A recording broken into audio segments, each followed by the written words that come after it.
Good morning, everyone. Good morning. Good morning. Hi, my name is Eddie Phillips, and this is the Erudition Interactive Black History and Knowledge session. Today, we are doing a session that is going to be pre-recorded um, because of scheduling, and I wanted to make sure that we actually did an episode today. As always, as you watch this, please interact in chat. The chat will be on whether you're on YouTube or Facebook. I will possibly be in the chat off and on as the episode streams live this evening. Today, and also some of my family will be in here also to answer your questions or to direct you in any kind of way. Please forgive me for my scratchy voice, and hopefully that'll wear its way out as we go through the session. But today, I wanted to spend some time talking about lessons on learning. You know, we spend so much of our time here on Erudition talking about Black history um, as it pertains to American history.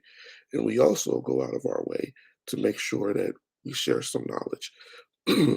This session will possibly go down as more of a knowledge session, and that it is designed to give you some history and some learning on how to learn, especially as our children are now um, going back to school for the new year in the midst of a pandemic and everything else that's going on in the world.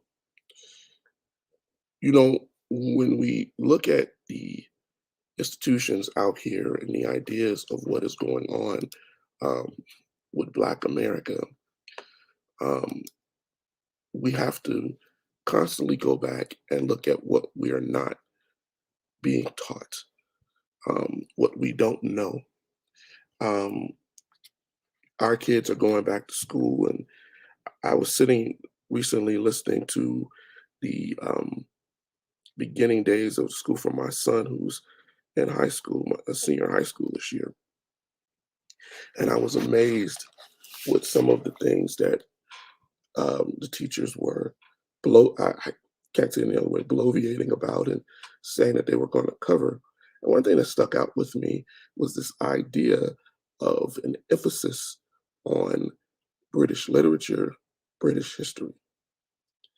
And it stuck out to me because I said to myself, we will take all of this time to teach our children about British poets and British people who we're talking about poets from the 1700s, 1800s, early 1900s, who a predominant amount of them had a negative view on African Americans in general.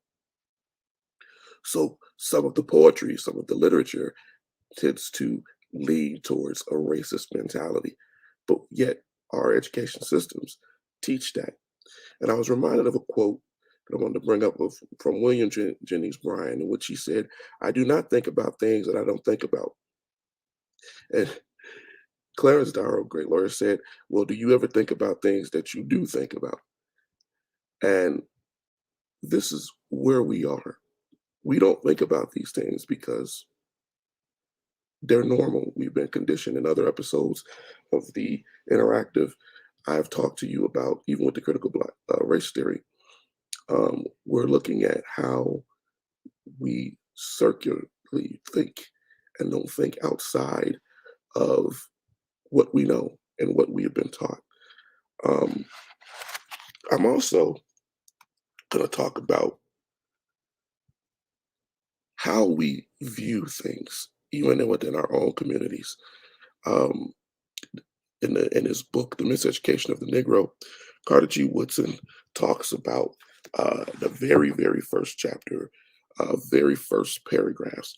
He talks about um, an officer of a black university who, thinking that they needed an additional course on black study, um, went to um, the board of the school, and he called upon the top people at the school, a doctor of philosophy in particular, And he said, hey, why don't we open up more courses on Black history?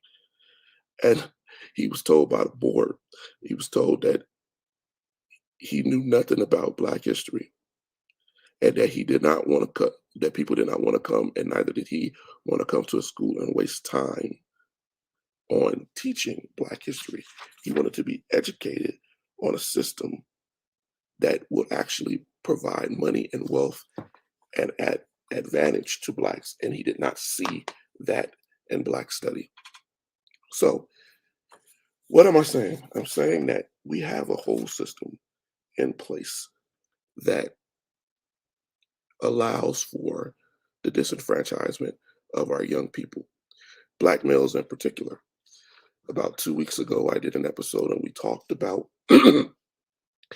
the idea of Black males um, being already behind Black females, even as far as birth, and that the system has been designed to hold them down.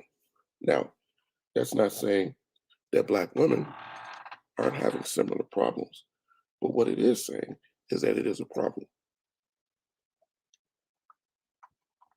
Sorry, croaking was getting to me across the board. So we need to invest in that and talk about that and think about that. I was reading one of the books from one of the countering the conspiracy to destroy Black boys a couple of months ago. Great book by Jawanza Kundujufu. Yeah, a lot of name to look at, but please, if you have not gotten that book, I advise you to go out, get it's some of those his series are done in broken pieces, but you can get the complete series, and he kind of goes into the statistics of what is going on with our black boys in particular, and how the system is being used against them to basically set them up from a school to prison pipeline and also to disenfranchise them. But anyway, in his book, he talks about the what are our main problem, and he points out several of the issues that are facing him. And so, just as of like even this year, we're talking about a 70% of all black males, 70% by statistical data will be unavailable to Black women. What does that mean? That means that by education, by system, they are being disenfranchised from being equal to her on an intellectual, personal basis. And because of that, a lot of them will not marry. Not didn't say they won't see children, but they won't have a committed um, relationship where they can equally contribute to the relationship. Black women are the educated people in this country. That is a fact. In all statistics, they go to school, they're working, they're taking care of their families uh, at a higher level. And so she is unfortunately starting to separate in the mentality. And that comes from, um, as the doctor talks about, the system. He also talks about how 85% of the African American children that are placed in special education in this country are Black men, Black boys. I had an interesting conversation with a woman about a year or so ago talking about how her son um, was put into special education because they identified him as having a problem with his learning. And when she looked at it, she said, she's like, what am I supposed to do? They say that he is struggling with his learning. And it reminded me of when I was a child. And I'm going to give this testimony today to you. When I was in first grade, and it sticks with me to this day. My mother had already, before going into school, had made sure that I understood. I knew how to read. She used to read to me, and when I went into school, I already knew pretty much how to read. And when I got to first grade, I had a teacher. Her name was Miss Tandy, who was gone um, almost all the time. She had a teacher's assistant at the time, but who would come in and basically be a substitute, or they would have an actual substitute. So Miss Tandy had no way of weighing how much I was learning other than what was told to her whenever she would come back. And I don't remember if she had a health issue or whatever it may be, but I know she was hardly there. And so consequently, what wound up happening was when we came down to our first reporting card period, Miss Tandy had decided that me and consequently several other uh, Black children in that class were unable to read. We were having failures to learn, and that we should be given special education, put into a special class, or held back, um, or maybe we weren't mature enough. Some of these things may sound familiar to some of you who have kids. They're not mature enough. Uh, they're not keeping up. All of these different things she said about me. So my mother, coming to the school, hearing this, and being a young mother, did something that is, as I look back, as I look at studies now, is was rare. My mother told Miss Tandy, "Hold on a minute." She took her purse strap, and I was sitting there, and she said to me, she gave me this book that Miss Tandy said I wasn't reading, we weren't doing anything, and she told me, "Eddie, read this," while holding that purse strap. Now, I ain't got to tell too many of y'all that, a lot of us don't like to be hit.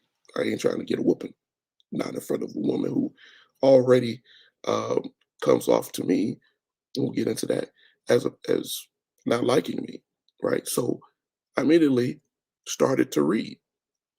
So then um, my mother was like, "No, he can read. He can read fine." And then it became an issue of, well, is he understanding? And that was proven that I understand. So my point to that story is that had my mother not challenged this teacher, um, and told her and showcased to her and others, no, my son is fine. Um, they would have tried to put me into a situation, into a pipeline that would reduce learning or special learning. Ladies and gentlemen, I'm not saying any of this to say that some people do not have learning disabilities. That is not the case. What I am saying is how we learn, lessons on learning. I have always been fortunate to have someone um, who stands in the gap for me. A lot of our young people do not. And I'm not just talking about parents, I'm talking about mentors, churches, folks out here who can stand in the gap for you. In Dr. Kunjufu's book, he talks about how approximately 1.5 million African American males are in the penal system. And how did they get there?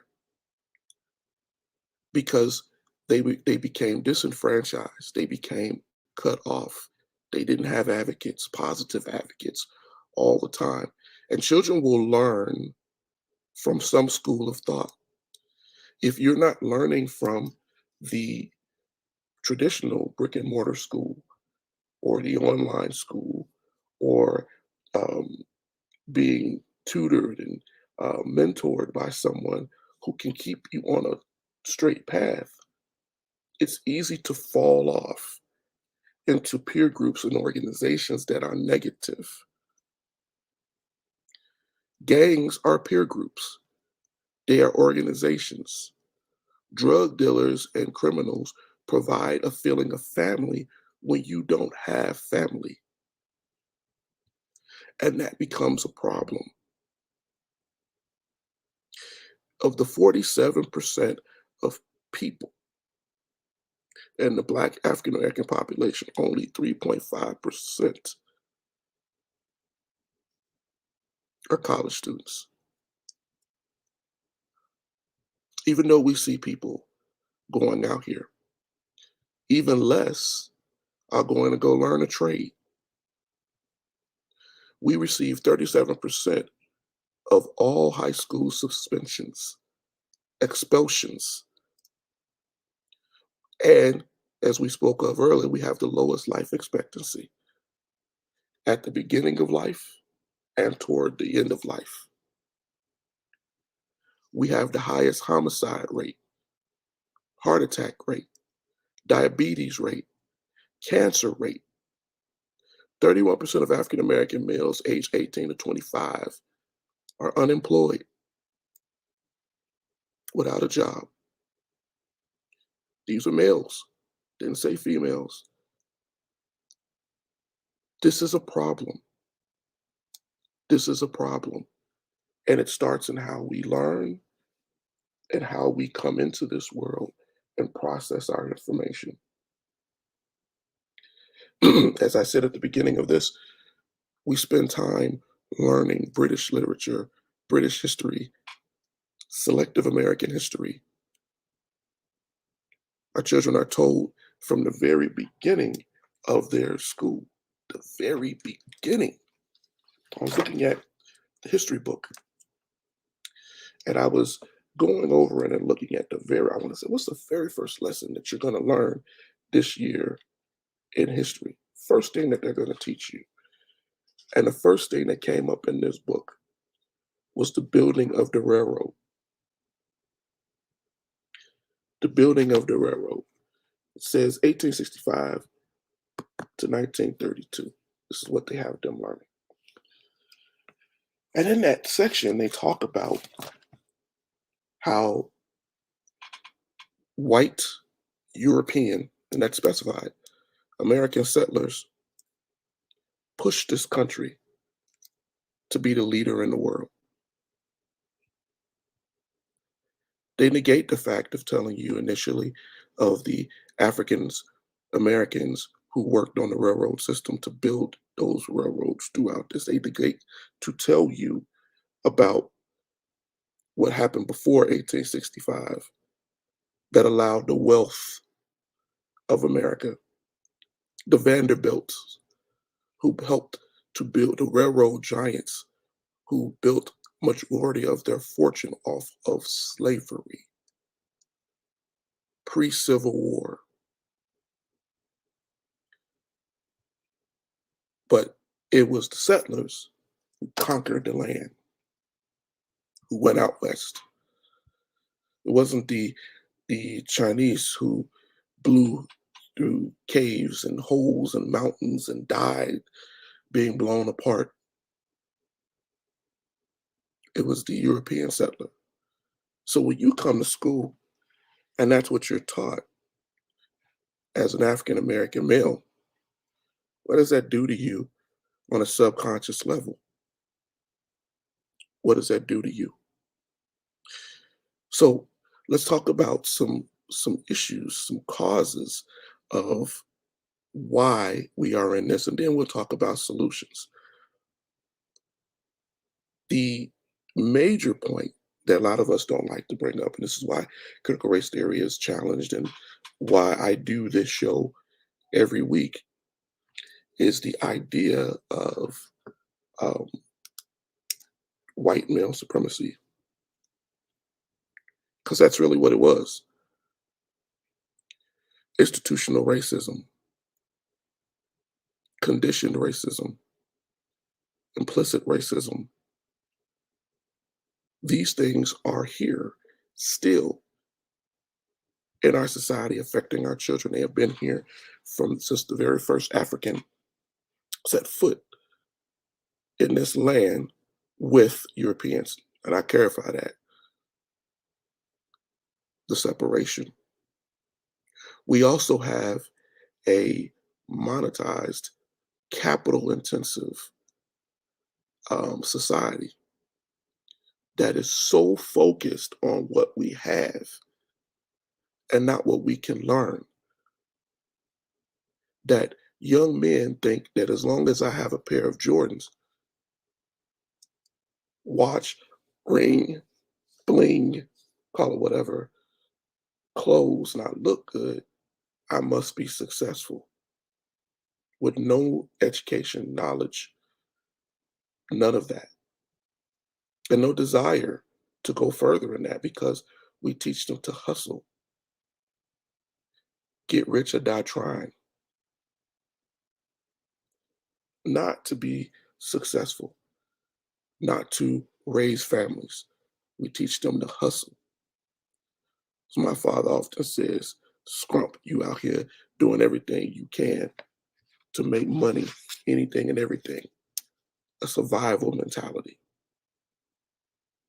Drugs, alcohol, the prevalence of that being that if I can't be successful, if I can't do what I want to do, then I'm going to numb my senses and I'm going to escape into something else, destroy my body, my mind, so that I don't have to feel the pain or the reality when someone tells me that I'm not going to be anything or I'm not going to be successful. A false male socialization process where everything in my male environment is about a pecking order, a fight. I don't see another male as a mentor, as an advisor, as an equal, as a peer. I see him as a challenge. And in order to get away from that challenge, what I'm going to do is I'm going to fight him. I'm going to be angry against him whenever he's successful, or I perceive he's successful, more successful than me. I'm not learning anything because I'm constantly fighting everything.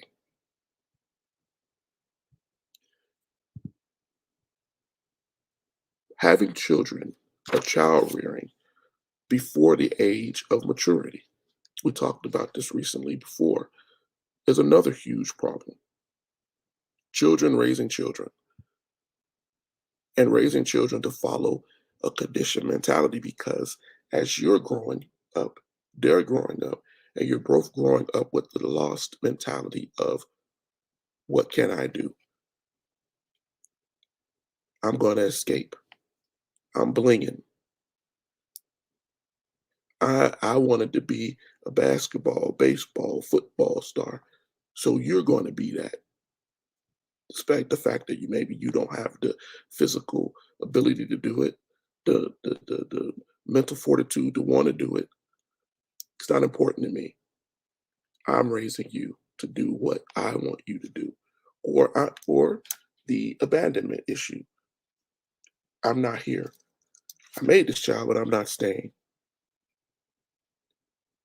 Leaving it to the woman to be the superwoman to raise your child, even though she may also be a child too. Or leaving it with grandparents who have also had a truncated education and don't see any value in it. Or just basically just trying to raise that child long enough to get them out of the house. All of these are painful realities, but they are realities. Apathy, the idea of, I just, yeah, not my issue. Legally, I have to deal with you, but eventually you will be gone. And where does that condition come from? I talked earlier about how teachers have expectations. That's another problem. Low teacher expectation, low parent expectation. Oh, he's not very smart. His granddaddy wasn't smart. His mama wasn't smart. His brother wasn't smart. So he's not smart. And lastly, lack of understanding of how we learn. Let's get into that. I had a teacher once who, Miss Gibson, who, my seventh grade teacher. I was lazy, like so many of us, our black children out here. I'm sure parents, you can probably understand this. It's because I was lazy because I was bored. People say that, and no, you get bored. I was reading a lot. I knew a lot, but I would sit in classes and I'd be like, this is. I was always aware logically that some of this stuff, we're just repeating this, and it bored me. And when I get bored, my mind would escape to something else, right? What am I going to do later on the day? What am I? And so I'm not focused on the task at hand. I would take tests and do horribly on the test because halfway through the test, I'm like, why are we doing this? Or I'm daydreaming. So by the time I get back into the test, I'm running out of time. And my Iowa test scores, my state test scores were always good. And so it created a issue there. Like, wait a minute, he's sitting here in his classes and he's not doing well. Now, when you have a teacher who doesn't really care or have the time to care, then you run into the situation where they don't have time to focus on that one child out of 30, 40 kids.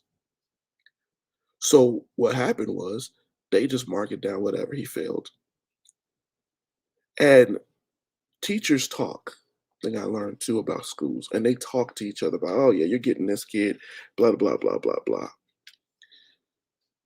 I had gone to a predominantly white school, and when we moved out to Aurora, Illinois, and I was held back a year.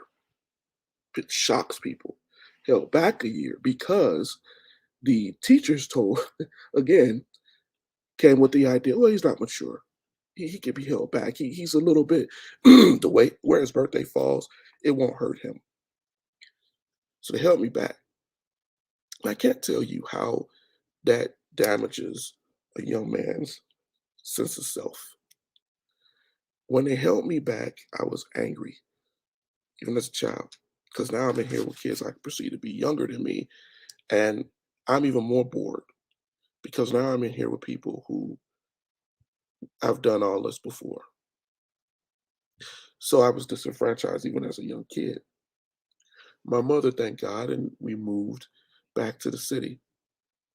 But my teacher in when I got to seventh grade, Miss Gibson, I had other teachers too before that who were helpful, but Miss Gibson was one who understood. I remember her telling me one time, "You are a gifted child." And I thought, what does that mean? Say gifted. But she told me, she said, "You're a gifted child. Don't never let nobody tell you that you are ignorant, stupid, dumb, or whatever." She didn't like us to use those terms in school with each other. Um, she was very, very, very authoritative. But Miss Gibson did something when we talk about the idea of how we learn and how we teach. She would stand us up around a room and she would uh, go over a test. All of our tests were not written tests, they were eliminations. So 30 kids would stand up, whether it be spelling test, whether it be um, history. And we would do our written tests, but we would also do these verbal elimination tests. And more than often, um, or more than unoften, I should say, um, I was one of the last three every time as she would go around the room and ask these questions. Now, we had taken these written tests, and as I told you, I'm escaping into another world. Tell my sons about this all the time. But every time we would do these eliminations, I was one of the last three, last two, sometimes the last one standing. right? And then we would do teams every now and again. And so if there are people like, hey, I want you on my team, because Eddie is the guy, he'll get there, right? We'll win. What am I saying? It was also interactive. It made me want to learn because I didn't want to be that guy sitting down at first. Some of the kids who supposedly were struggling in other ways were excelling. And then something weird happened. Now, when you sat down to go take tests, I know this. I can knock through this because I got to compete with everybody. You have to find different ways of learning, whether it be verbal, visual, um, physically writing. But a lot of people don't take the time and they throw it down that our kids have issues, disabilities, problems. We live in a high tech economy where even the poorest have cell phones, which are mini computers. There are apps and things. Remember, they used to tell us there's an app for that to help our children with their learning, help our children with their advancement. But a lot of us don't invest into it. We let them escape to YouTube to watch the Phineas and Ferbs and all of this and the old cartoons and the TikToks and the but we don't invest enough time to using that for knowledge, which is why programs like this exist and why we're pushing to try to teach you these things and different ways of looking at things. Utilize those apps this year. Utilize programs like Erudition and others who will help to tutor your child. Give your child a further understanding of who they are. So when they sit through classroom study, like what we saw with the history book, they don't feel waylaid, diminished, right, by the history they're being taught of the British and American literary scholars and writers who wrote about the failures of the Negro. They can have a sense of worth. Utilize those phones and uh, laptops and ability to stream your kids to look at something that gives them a sense of worth and wealth beyond the monetized Jordans, diamonds, rings, games. Those things you can still do, but give them a sense of self worth. Drugs, drink, video games, escapism. When we look at learning, these things will diminish learning because they're escapes. Girls can become escapes. He's so focused on girls because his uncle, his cousins, his friends tell him to be a man, a young man. You ain't got no girlfriends. You ain't got nobody, no girl. And so becomes irregularly focused on that girl and loses his way of self understanding, knowledge of self. It's normal to be attracted to the opposite sex. It's normal to have a feeling of relationship, right? But it should never ever outperform your desire to do better in life, to learn, to function in life. We have to enhance self esteem because a man or a woman who has self worth or self esteem is less likely to let someone else steal it away from them. They have a sense of self worth. One of the major things to move out of these negative things we talked about is socialization. Are we providing proper socialization? My children were homeschooled. And for years, people would say, well, don't you worry about socialization? Don't you worry about what they're going to do in society? Don't you worry about who they're going to be around and learning different parts of and there's reasons for that. Socialization is important. However, the same people who were asking this question weren't thinking about the negative socializations that were going on with their own children in regular school. The boy who walks up and grabs your young daughter's behind in school because he's been told that that's okay, or grabs her uh, by her breast or body or whatever. The young lady who's twerking in front of a group of boys to get attention or bragging about her body, somebody's daughter, sister, niece, right? And we socialize our children in a society where monetization, sexual ideals are warped. And we can think that I talk to my children about sex. Yes, yes, you do. But think about the socialization, the rites of passage, the programs, the things. Does your church have a program for young people that allows them to talk about these things openly? Do you really talk to your child at that level of understanding? That's a key right there, at their level of understanding.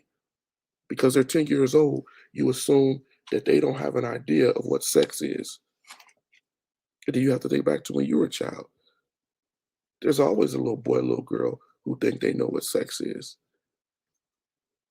And mommy and daddy don't talk to me about it in this way, but he does.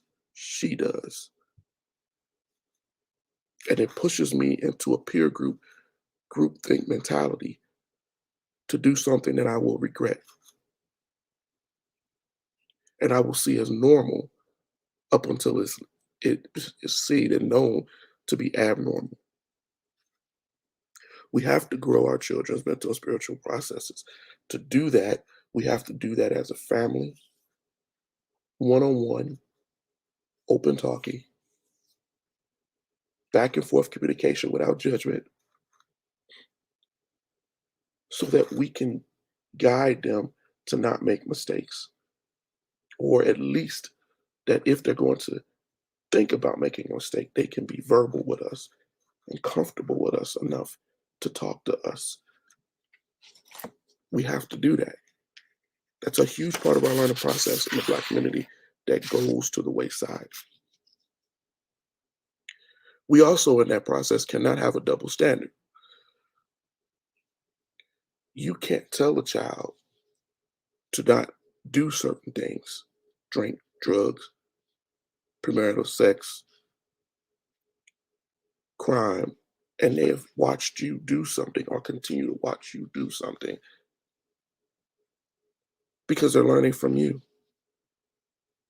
They're learning from you. And if you don't want to do better as a parent, mentor, guide, then send that child, have the wherewithal that I don't want to drag this child to go through what I went through, and send them to someone or someplace that can. Direct them to a mentor, a group, or someone who can.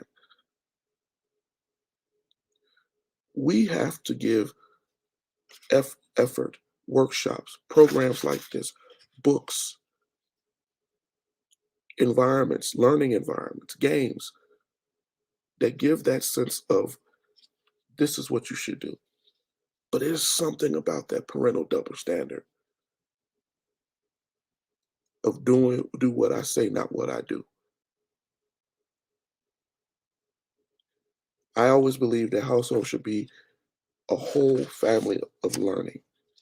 That's what I like to aspire to do with mine. And I think everyone would do better to aspire to do that. Let's not have the idea that our children, we talked about that earlier, the apathy, our children aren't worth our time. Let's challenge these teachers when it comes down to special education. My child has this, my child has that, but you've never talked to that child. You've never taken the time. Hey, you're not a psychologist. How many of us, when told that, have an advocate? Well, can I have them go see a psychologist outside of your school's influence who can talk to my child? Maybe there's a child psychologist at your church, in your environment, in your neighborhood, in your area. Would you rather take that take no time to see if your child actually has these issues, or spend time, money, and effort, and have someone sit with your child to know, okay, not only does he or she may they have this issue, but this is what you can do to help them. Some of these learning disabilities are not new. They've been with us for hundreds of years. Great scholars, teachers, writers, thinkers have had them, but they've done great work. And so if you just allow your child to believe you got a problem and do nothing to assist them and put them in a system, social system, what will hold them down. I'll give you another story. I had a teacher once. I was in a hallway with a group of my friends, and one of my friends was in special classes. And this teacher, I'm gonna call his name because I don't care, Mr. Penagakis. They were in a hallway. A friend of mine was talking to another guy, and he said, I don't even want to go to this class, man. I don't understand what they're saying anyway. And this teacher was walking into the classroom, and he told all of us, not just my friend, but he told all of us, it don't matter because half of y'all going to jail and the rest of you gonna be dead anyway within the next 5 years. The white man told a group of 5 to 6 young black boys that you have no hope. They're hearing this. Stop the implicit bias that young children see. Young children statistically will see implicit bias before any of us because young kids are focused on learning and the norms of learning and the grouping of learning. And when they see something that doesn't seem right, or they hear something that doesn't sound right, it affects them. One of my sons told us one time, he was like, the teacher lied to you all when she was talking to you about what I did. And then she looked at me and she smiled while she lied. He saw that, and that taught him a lesson. That taught him a lesson.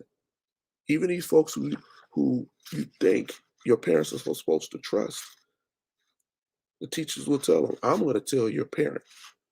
Now, that's not saying that kids don't lie and don't do things, but we have to look at outside independent source. And if you are in communication, as I just spoke of a moment ago, with your child, then you'll know your child and what they will and they will not do. This is all a part of that learning process. Learning styles. When your child shows you that maybe they're not a test taker, maybe they're not. Maybe they're writing the test down. They're like me. They go off into another world, into other thoughts because this is boring. Doesn't mean that they don't know the information. It means that they're not excited to do it this way. This does not stimulate their desire to learn. So you, as a parent, as a mentor, as a person who's helping to teach this young person, have to find ways like Miss Gibson did for us to inspire that learning process. Maybe say, hey, look, I'm going to take some of these questions from your test, and I'm going to sit here with your younger sibling or your cousin, or we're going to do this, and we're going to ask these questions. I'm not beyond that with my children, playing games, asking questions. Dad, you don't know that? No, I don't know that. What you talking about? Boom. I know something that my father, my mother didn't know, right? Utilize other ways to learn, games, interactions. Find out how your child learns. There are different child VARC systems out here, quick tests that you can give right offline to show you is your child a visual learner, an auditory learner, are they a kinesthetic learner? You're mad at that child because they're sitting here flipping something in their hand while they're listening to you. And you're mad, but don't understand that that's how they learn. I often tell people, I said, when we get young black males who go play sports, and somebody says, man, that coach was able to reach that troubled child in a way that nobody could. And we all ask ourselves, well, it must be that he really loves sports. Majority of the athletes that you see are kinesthetic learners. In other words, they learn by action, physical action, ability to do. A lot of our young black males fall out of school systems, fall into lower reading categories because we're no longer challenging their kinesthetic ability. Studies have shown you that since 98% of the teachers in the country are white female, not racist, that's just reality, who have said that they felt disrespected because little Jordan was sitting here, and as they were teaching a lesson, he was doing this with his fingers. And I told him to stop. He does it every time. Or he's tapping his foot, or he's shaking in his chair, or he can't look at me. He's constantly moving. And we say, oh, he has ADD. When in reality, Jordan is processing what you're saying in the way he can process it. And yet we, not understanding that as parents, not having been told that, assume you're right. He doesn't sit still. He must have a problem. Jordan goes and he plays football or whatever, and the teacher and the coach says the only way for you to keep your ride is for you to be able to um, play. Is you're going to have to learn how to um, play the game and learn. So now Jordan, teacher works with him. Jordan's doing well. He's playing the game. He's playing football. He's playing basketball, whatever, and he's doing well in school. Why is that? Coach is sitting there mentoring him, watching him do his homework, because coach understands that Jordan has to get that energy out.